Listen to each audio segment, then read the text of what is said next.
It is going to be one of the biggest wrestling weekends of the year with AEW, Impact, Ring of Honor, WWE, and NXT all running special shows. And I have some questions. Who steals the show at SummerSlam? And who steals the show at TakeOver? And who should CM Punk face in his first match back, assuming he's even coming back? I'm Brian Joy, and I run MinutesToBellTime.com, website, database, track pro wrestling around the world. On today's show, I have a roundtable of people to talk about CM Punk's first opponent, who might steal a show at SummerSlam, who might steal a show at TakeOver, and we're even going to tackle WWE's potential Queen of the Ring tournament. We also have headlines in the last 24 hours. John Smith and Al Karl are both in the house, and this is the Daily Wrestling News Show for August 20th, 2021, where we sort through all the bullshit in wrestling news to find you the truth.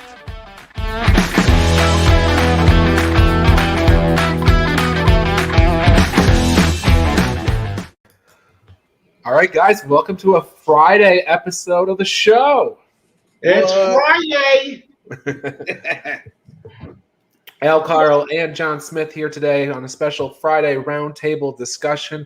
We've got 4 or 5 questions that we're going to tackle. Al, how are you? I'm doing well, and it's funny that you put up the picture of Roman Reigns and wreck everything and leave. We're coming up on a year. I want to say it was this week. Yeah, it was this weekend last year. You'll never see it coming, and holy crap, did we not see that coming? Showed up, wrecked everyone, and then eventually won the Universal title the next week. So Roman Reigns coming up on 1 year as Universal Champion. Yeah, John Smith Al is correct on this. Last year, they created a special payback pay-per-view so that they could get that title on Roman Reigns. So we are a year from that now. Yeah, I'm just surprised they didn't call it SummerSlam Payback. Yeah. Well, then, you know what? If it was 2021, we're definitely going to get that. Yeah. This is going to be Survivor Series WrestleMania Backlash this year, right? So coming up this November.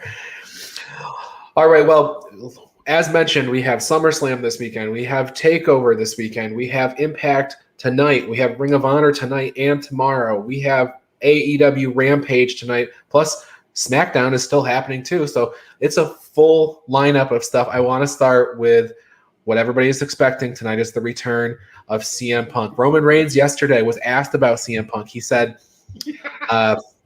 statements coming from people who thought they were better than they were. CM Punk wasn't as good or as over as John Cena. He didn't move the needle like The Rock. We're going to see. I think he's probably right. He's no John Cena. He's no The Rock, but we're going to see for sure. But Al, thoughts on what Roman Reigns said, and who do you think CM Punk's first opponent should be if he does return in AEW?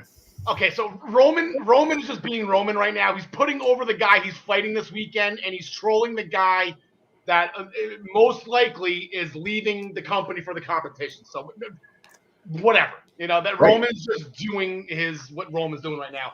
I do have it on good authority right now. I don't know if this is a rumor or not, Ryan. Maybe we can sort through this right away. CM Punk, he lives in Chicago. I say he's spotted in Chicago already. That's not anything new.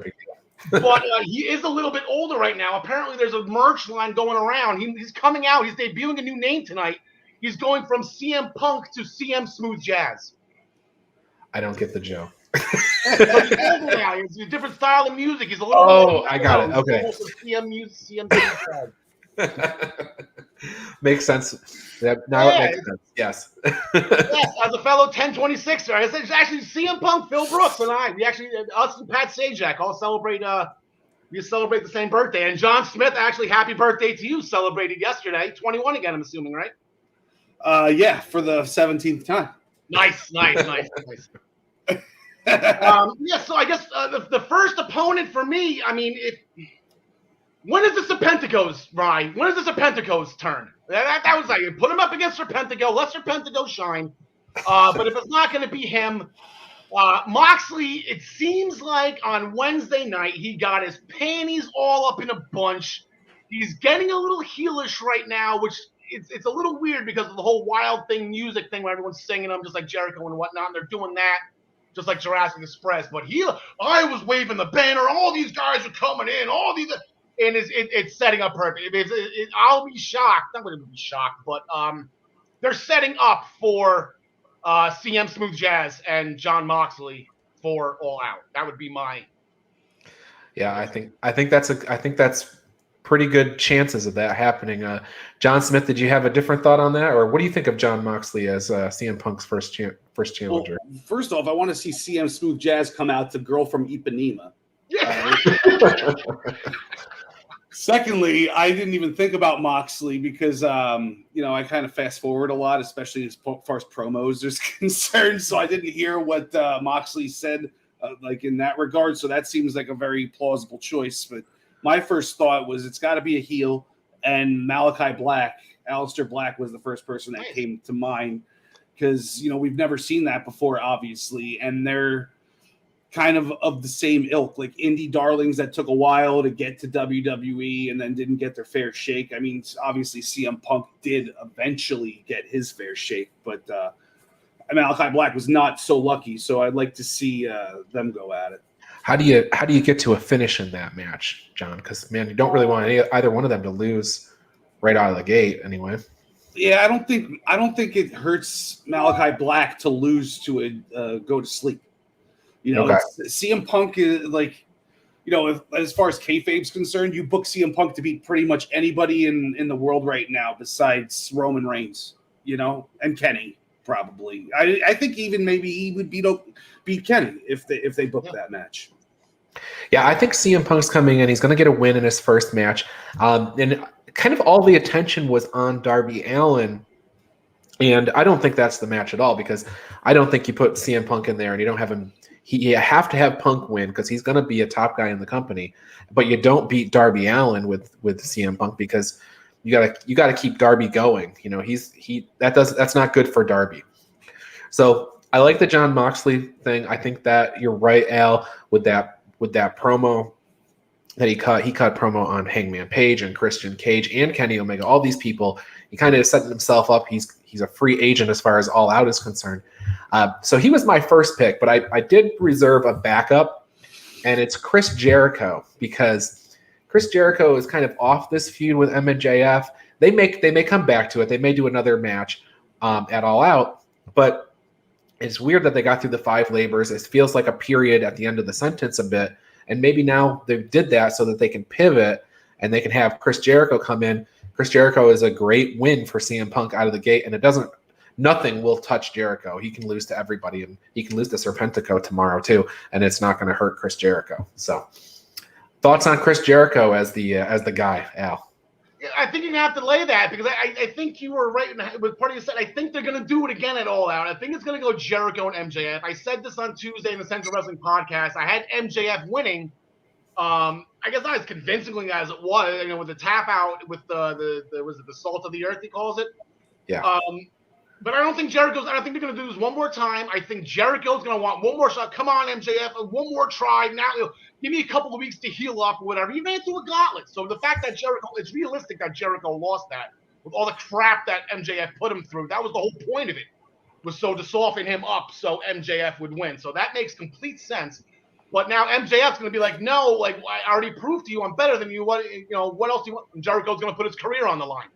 And I think that's what it was. I know the talks, Jericho, this was supposed to be, playing the hits with Hoovy and the Painmaker and all that. But I don't think he's done. I think he will beat MJF at All Out if that happens. I think he'll win the rematch. But eventually, yeah, because Punk and Jericho have that history. They fought at WrestleMania, and Punk won. And there was a whole thing with Punk's family. And I don't know if you want to bring all that stuff back up, but there is a history there with those two, and they worked well together all those years ago. All right, John Smith, anything on the Chris Jericho thoughts here? I think that'd be tough for them to do at first, just because they're both faces and they're both so loved and revered by the fans. I think you want somebody to be booed in CM Punk's first program, Or at least it's going to be interesting what happens to the CM Punk chants after CM Punk is back, right? Because the whole point of the CM Punk chant is because the X company is not giving us what we want, so we chant CM Punk. So now CM Punk's back. What if CM Punk turns heel? Are they going to chant CM Punk at that? Is Punk coming back as a heel? Punk can easily come back and take a heaping crap on Chicago. And you think Punk will come back as a heel? That'd be fun. if that's the case, I feel like they would go in the Cody direction. Exactly, that's what it is. And then Cody wins because he's booking and his butt kicked after the match, and then that's how he starts CM Punk just like everybody else. All right. We have lots of options here. I like all three of our choices: Malachi Black, Chris Jericho, Jon Moxley. I don't think we lose there if we get any of those matches, so that's good. When is it Serpentico's turn, Rye? All these guys coming in. When is it Serpentico's turn? Well, they're saving him. They don't want to beat him now. They gotta wait. And so get some wins under his belt. Let's go through the roster real quick. Wait, that's 115 guys. We might not have, that's not enough. We don't have enough time. We don't have that kind of time today. CM Punk versus Dante Martin in the sedans, maybe. Yes. There you go. Yes. In a triple handicap. Okay. So we don't know what that match is going to be, but we do have a full lineup for SummerSlam. And it's, what are we at, 9 matches now? So, guys, you've got the John Cena return. You've got the Bobby Lashley versus Goldberg match. You got a triple threat for the Raw Women's Championship. Al, when you've got John Cena and you got Goldberg on the card, you know you're going to get a good amount of crowd interaction. But what match on this show do you think steals the show? Is it one of those, or is it something less obvious? I think the match that I wrote down for this, the show stealer, I went through it. I'm looking at the card again right now. You have some potentials. I think the Raw Tag Title match is going to be better than what people might make it out to be. That's a potential. Both women's matches. I don't think Bianca and Sasha will be the show stealer because they already stole WrestleMania. I think everyone's expectations will be high for that one. I don't think it'll live up to it, but I don't think it's going to be one of those SB winning moments like they had at WrestleMania. The match that should, with the wrestlers involved, steal this show is Edge and Seth Rollins. That's going to be the match. I mean, it's a 50-50 coin. There's no titles on the line.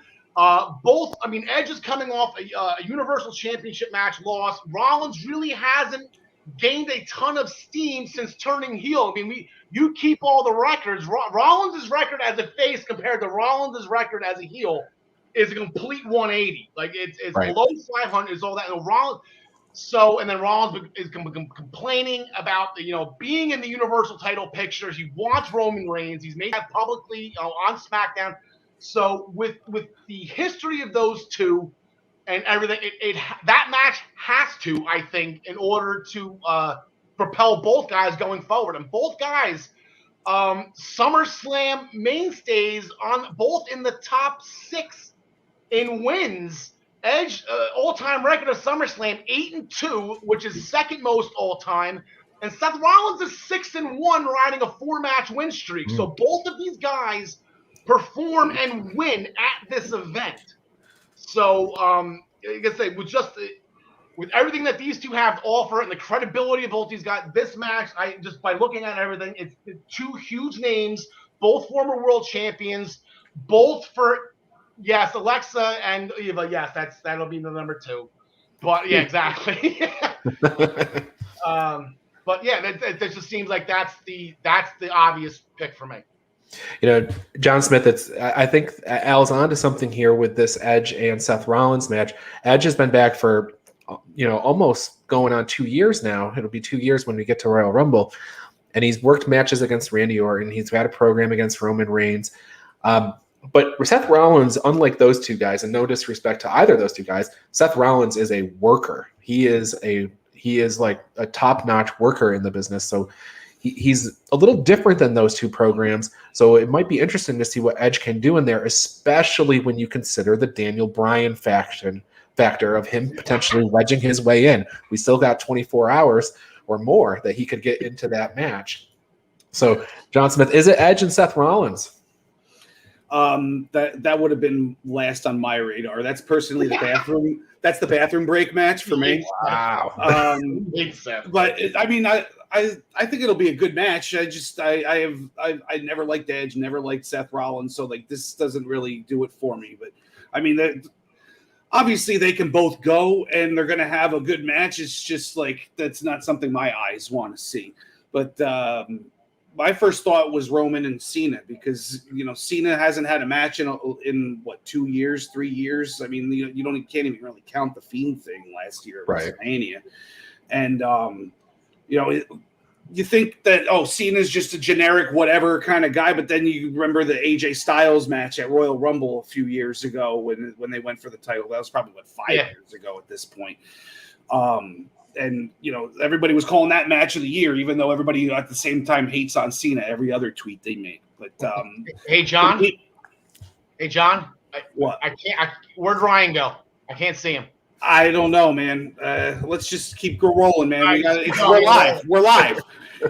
So, but I'm landing on AJ and Omos versus Randy Orton and Riddle because you throw AJ in the ring with two quality guys who can go, Randy and Riddle, and then you got the wild card of Omos possibly just destroying everyone and getting like a decisive victory over Randy Orton. That would be a big moment for him. Yeah. I mean, I'm not calling that to happen right now, but I feel like that it could, and I feel like it should, because Riddle's over, Randy Orton's Randy Orton, and AJ's the best ever.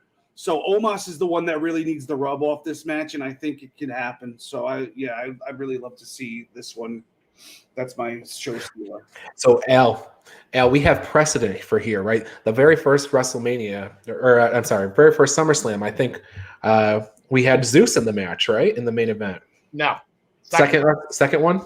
Yes, that was 89. The second, it was Zeus. 1989 SummerSlam. Yes. So Zeus is kind of like Omos in the sense that they're both super, super green. They had laid out exactly where Zeus was supposed to stand throughout the entire match, like step by step. You take 2 steps this way, 2 steps that way, take a punch, throw a punch, whatever.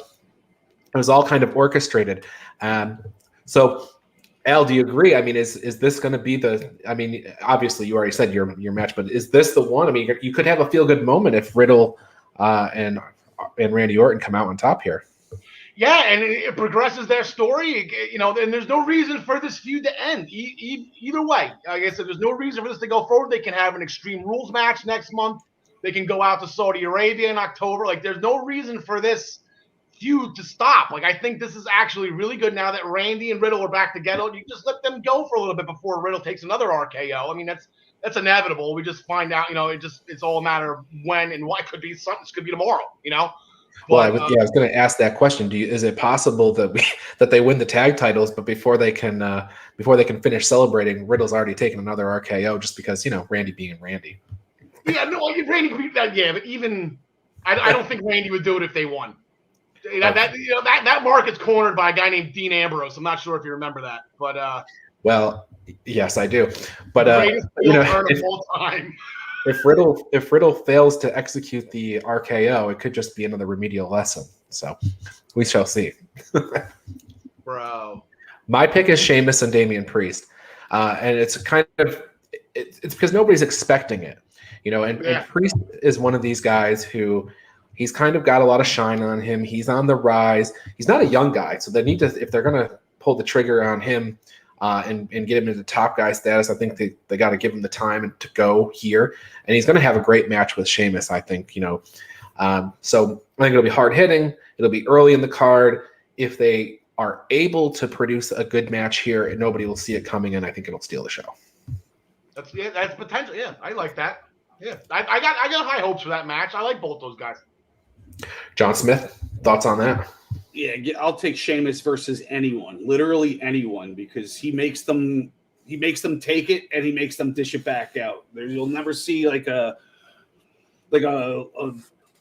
standoffish Sheamus match. So there's always big hits. So I'm ready for that one, definitely. Yeah, and I think Sheamus won a lot of people over with those Drew McIntyre matches too, with the punishment. I think Sheamus won a lot of people over.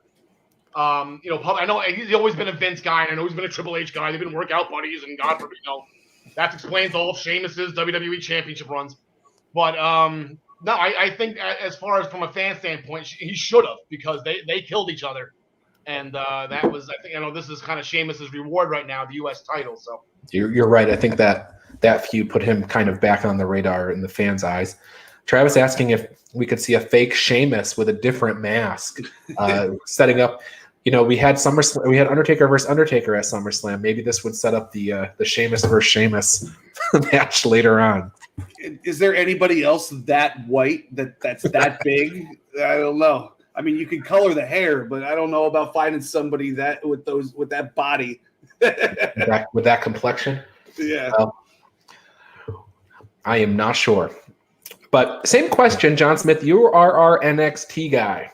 And we have NXT TakeOver, the 36th edition this Sunday. It's main eventing SummerSlam weekend in my mind. Same question. Who's going to steal the show here? You got a good lineup.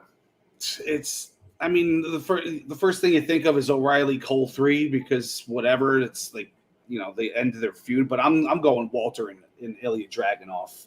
Is that first match like this is going to be like Sheamus and McIntyre times 10?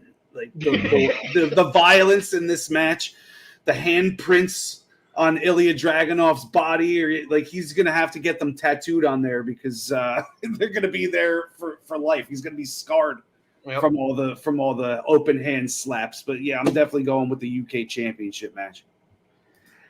So Al Karl, do you think that the hype is too much, right? Because everybody is expecting Walter Dragunov to be the match, right?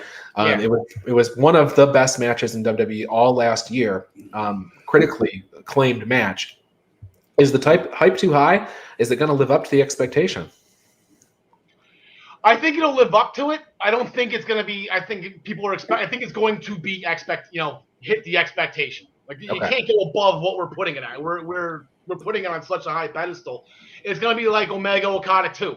Everyone's like, oh my god, the first one was a 7-hour Donnybrook. The second one, which was a 14-hour match or whatever, it didn't live up. Last sequels don't, when the first ones do it. But this one, two guys can at least match the same, I guess, level of intensity, which we know they can. And there's going to be a lot of people seeing this for the first time, too. So I think the crowd will be into it. I know that the CWC doesn't hold a lot of people, but they'll be into it. They're usually pretty vocal, especially for like a takeover event. I hope they get really loud for this. But yeah, I don't think this match is going to disappoint at all. I would kick the show off with it, just get it out of the way because it's going to be tough to follow. And was this your pick as well, or did you have a different? Okay, I didn't go as obvious on it. This is an obvious one. Cole and O'Reilly. That's going to be the main event of the show. That is how we're going to be leaving this memorable weekend with that match. And potentially the last time we see Adam Cole in NXT. And by the way, Adam Cole's going for he's going for some history here. He's looking to be the third superstar in NXT history to hit double digits in wins in takeover events. Finn Balor has 14, Asuka has 10. And then you got Adam Cole with 9. So and then there's him and Kyle O'Reilly. When they take the ring, they will now be tied for second, just the two of them, with most takeover appearances ever. Behind Johnny Gargano, who's heads above everybody else. I think he's like 23 or something like that. That's crazy. But my thing is, I want Dakota Kai to win on Sunday.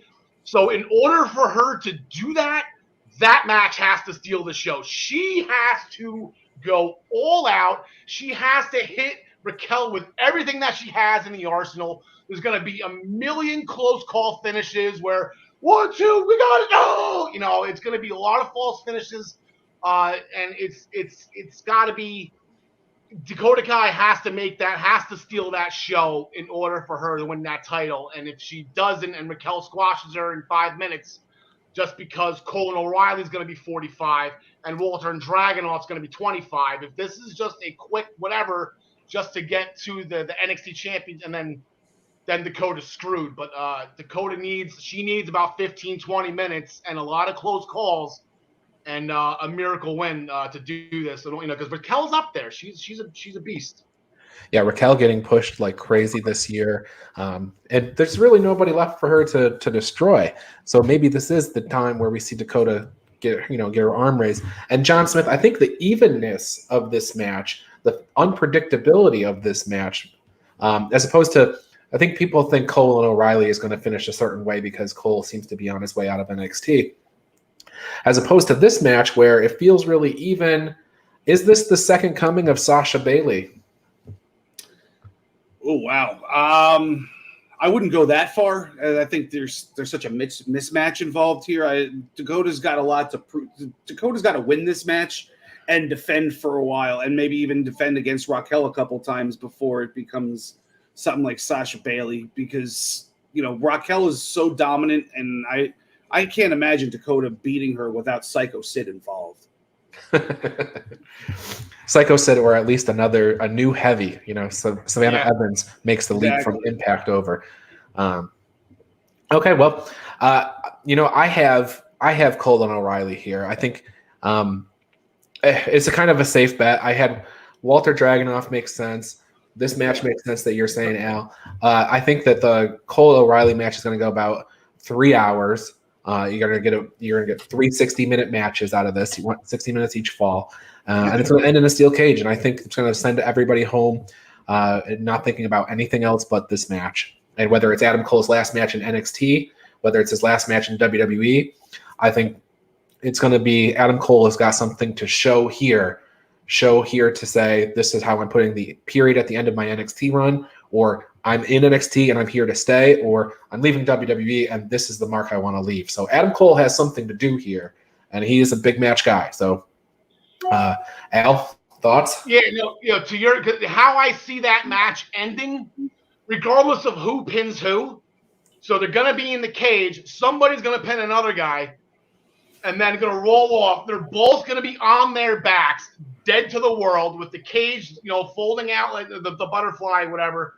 It's not going to lower as a fold. It's going to have that folding thing. And it's just going to be a standing ovation for both guys who are just laying there dead after. Like I said, it's going to be 45 minutes again. You're going to go another 45 minutes like they did a Stand and Deliver. And that's how that match is. That's how the show's going to end, is both guys laying there. And if Cole is truly leaving, then O'Reilly should roll out and let Cole stand up and get his last, Cole work, curtain call. The curtain call, yeah. And then Triple H and Razor Ramon and Diesel come out, yeah. Yeah. And I was thinking this as you were setting it up, Al. Do we get the big hug moment, John Smith, at the end of this match? Is it going to be like we've gone to battle? We have our winner. Cole is leaving NXT for the main roster or elsewhere or whatever. Do we get the big feel-good moment at the end where these guys bury the hatchet?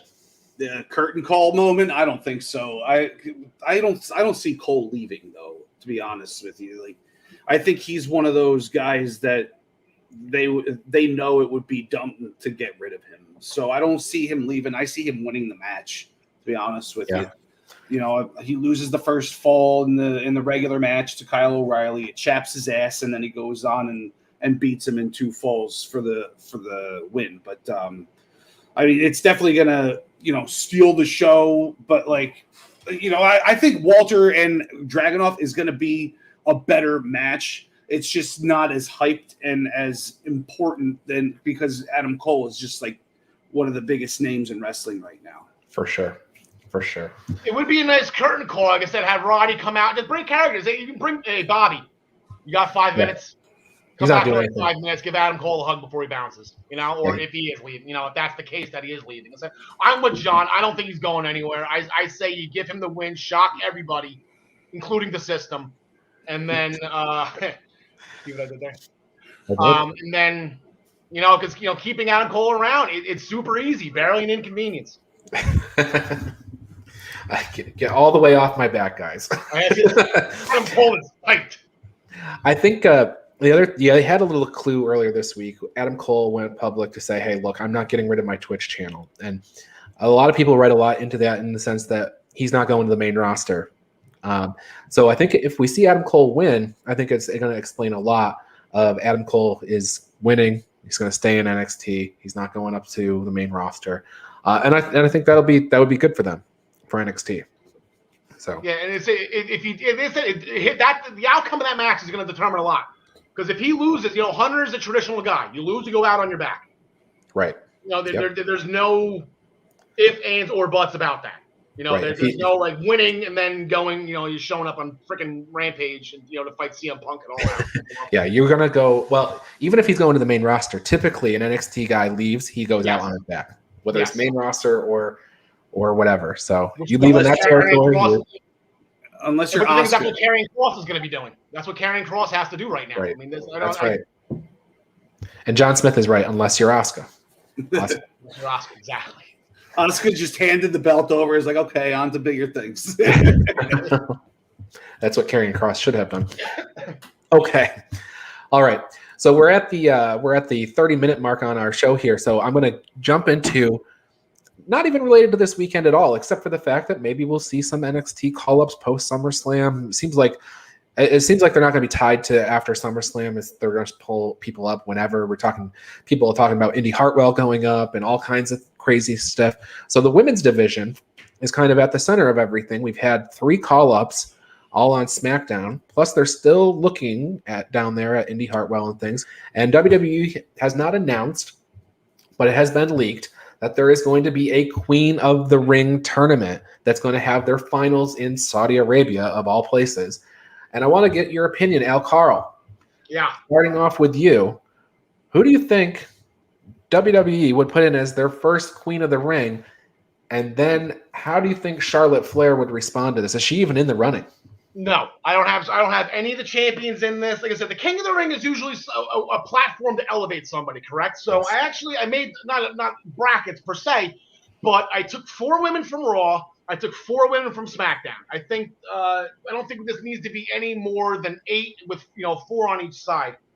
I would take Alexa Bliss, Shayna Baszler, Naomi, and Asuka from Raw. Get Asuka back into the mix of things, right? Even she's been just on the side right now. Take a break. She was the 2020 COVID MVP. You can give her a break for the time being. I'm not upset at all that she hasn't been on TV. For selfish reasons I am, because I miss her. But then on SmackDown, I'll take Zelina Vega, Carmella, Tegan Nox, and Toni Storm. Okay. So that's what I have. I have the 8. Well, those women competing for this. I would send to Saudi Arabia in the finals. I would send Naomi and Zelina Vega, with Naomi winning. I would love Liv Morgan. Maybe put Liv Morgan in. I was trying to give some of the newer NXT girls a chance to be on SmackDown here. I don't think Liv would make the finals if she was in it. So I kind of the same thing with Eva Marie. I would love an Eva Marie versus Liv Morgan Queen of the Ring final. That would be like my ultimate dream right there. But give me Naomi Zelina Vega. Show Zelina that you care enough. And she's doing a little thing right now. She's on TV, but on the side because this whole thing is about Sasha and Bianca. So send her to Saudi. Have her put on a great match with Naomi because Zelina's good at being, the punching bag. She built Bianca Belair before Belair was champion. They had great matches, and she put Belair over really well. It's like get Naomi back in the swing of things. And she's been in the rumors lately. Somebody asked had an interview with Roman. Where's Naomi in all this? She's bloodline, right? She's married into it. And Roman's like, we'd love to have her. So get her the Queen of the Ring. It's a face for Charlotte to go after. If Charlotte's going to be the one who directly responds to this, then you need a face to do it. Not to mention, like Saudi Arabians are just glorified house shows. You want a happy winner. You want something happy at the end for people to celebrate. So it's Naomi for you. I got Naomi. Okay. So John Smith, Al has picked Naomi, which is a wild card pick. Not somebody I was expecting to even hear the name in contention, but Naomi's in Al's world. Naomi is going against an Empress and a Queen of Spades on her way in this Queen of the Ring tournament. She'd have to get past. John Smith, what do you think on what do you think? First of all, what do you think of a Naomi, and then who's your pick? Naomi wasn't even on my radar. I could see her getting far in the tournament or something, but I don't see her winning. The first person I thought of was, how do you not give it to Charlotte? It's like, yes, it should be a tournament that elevates somebody, but they gave it to Bret Hart back in 1993 in the first one, the first pay-per-view one. I know there were some beforehand, but Bret Hart got it the first time. So following that logic, I think that Charlotte Flair could be the favorite to win this one. And I also do like Shayna Baszler, especially considering her name is the Queen of Spades. So. Yeah. And let's not forget about Natalya. Isn't she the Queen of Hearts? And she's also the boat. The boat, best of all time. So I have Toni Storm in this. She's the person. All right, I say Toni Storm. John's room falls apart, but that wasn't a Toni Storm picture, was it? That would have been funny. No, that's over here. Yeah. Okay. So I think Al, the way you kicked the discussion off is perfect. This is the King of the Ring has traditionally been a tournament to elevate somebody up. And Toni Storm, I have thought for years, Toni Storm should have never been in NXT UK and on NXT. I think they should have pulled her up years ago and had her going because she was on fire. She's super likable. She's a unique look, and she's a good worker. And I think if they're seeing all this now, I think move her right to the top. If it's Bianca comes out on top at SummerSlam, she's going to need somebody new to wrestle. And the same thing if Sasha Banks comes out on top, she's going to need somebody else to wrestle. So especially we don't have Bayley for a long, long time now. So give me Toni Storm. Al. Yeah, by the way, if Bayley wasn't injured, this tournament has Bayley written all over it. Like, this was Bayley's tournament. This is her. Like, this would have been perfect for her if she wasn't. That's the wild card in all this. Like I said, if this was Bayley, then, but she's not. So, but yeah, Shayna Baszler. If it wasn't for a direct feud with Charlotte Flair right after the tournament, I probably would have picked Shayna Baszler, but I tried to go face with it just to. Sure. What's going on, Jay? All right, so it's Toni Storm, Shayna Baszler, and Naomi. You've heard it here first, folks. If any of those win, it's because we put it out into the universe. I would say my pick is Charlotte over Shayna Baszler, to be honest with you. Oh, right, you said Charlotte. My mistake. Yeah. Travis is picking Liv. Travis is going Jersey. # Jersey Strong. There you go. Travis has Liv Morgan. We'll put his comment up there one more time. Okay, so that said, we're running way over time here. No problem. We do have some headlines. Let me play the clip here.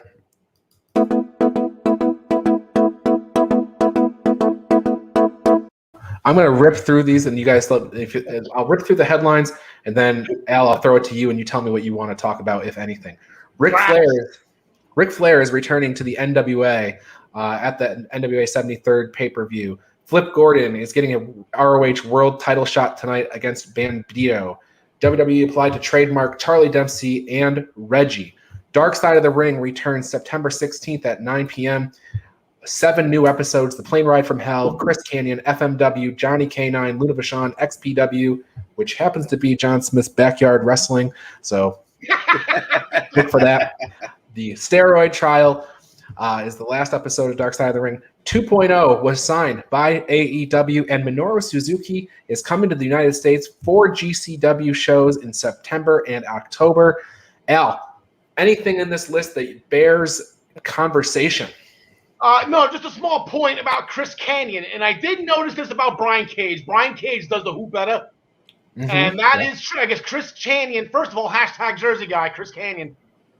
He trained and was a big influence on Brian Cage in Cage's career. So I will never, as a respect for Chris Kanyon, like Brian Cage is not ripping off Chris Kanyon. That's a nice tribute. I like Brian Cage. Chris Kanyon, again, another life taken too soon. Looking forward to that one. Yeah. John Smith, anything in the news here that you want to get into?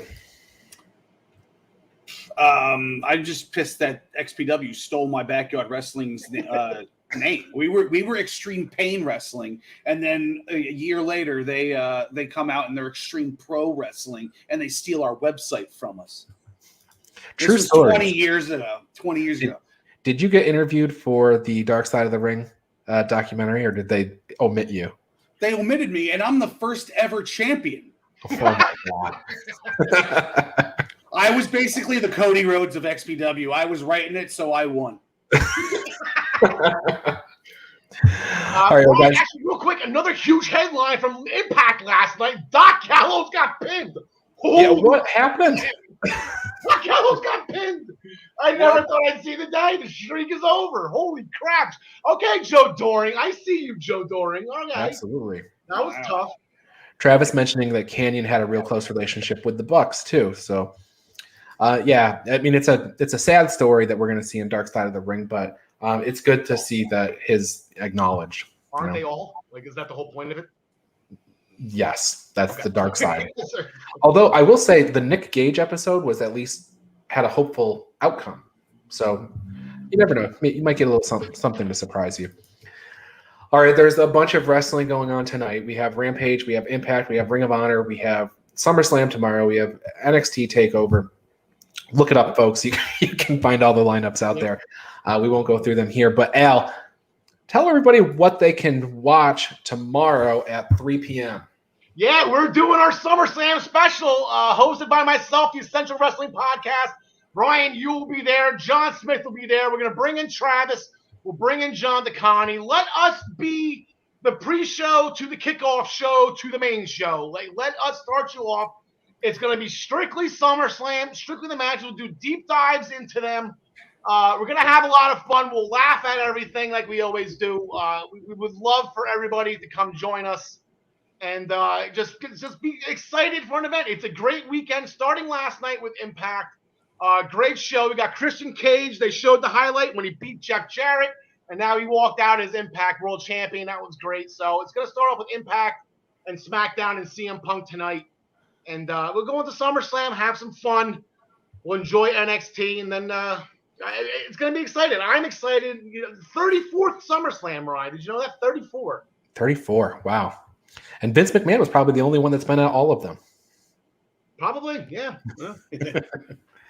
John Smith, any closing words of advice for the collective? Yeah, I'll keep it short and sweet for you since we're on time right now. I'll just say, guys, never trust a fart. Fair Tune in next week to get the rest of that story. I got one more. Yeah, I got one more. I got a rumor for you here, Ryan. I just saw before we went on air. Giant Gonzalez. You remember him? Giant Gonzalez. He fought the Undertaker at WrestleMania 9. Allegedly, this is actually might be a little heartbreaking for some people. He wasn't as tall as he appeared. He was actually 5'8", but he wrestled on stilts. Okay, allow me to sort through the bullshit on that. That is BS. I don't know where I dug that up, but sage advice coming in is the comment from Travis regarding, I believe, the fart. All right, I'm going to send us all home with letting everybody know how they can support the Daily Wrestling News Show. Thank you, everybody, for watching this special Friday edition of the Daily Wrestling News Show to kick off one of the biggest wrestling weekends of the year. Vegas, baby. Vegas. If you love the Daily Wrestling News Show, then I want to tell you how you can support us. First, check out bodyslamclothes.com. You can get a variety of shirts for just $20, and all of them come in the super soft style, and the price you see includes all sizes and shipping. Get 10% off 2 or more shirts with the promo code SHIRTS10.